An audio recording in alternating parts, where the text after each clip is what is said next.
సంధ్య theatre దగ్గర చనిపోయిన Revathi matter రోజు రోజుకి సంచలనంగా మారుతుంది. ఈ కేసు మొత్తం పూర్తిగా అల్లు అర్జున్ మెడకి చుట్టుకుంటుంది.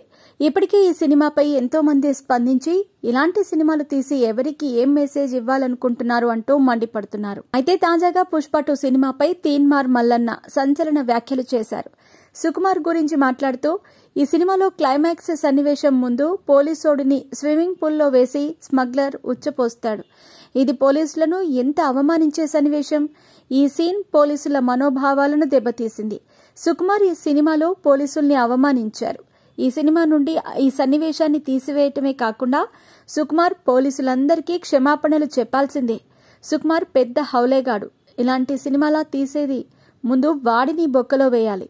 ఇదేమైనా సమాజానికి పనికి వచ్చే సినిమానా?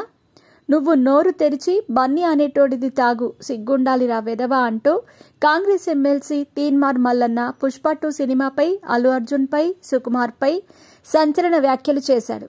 ప్రస్తుతం సుకుమార్పై తీన్మార్ మల్లన్న చేసిన వ్యాఖ్యలు సోషల్ మీడియాలో వైరల్గా మారాయి.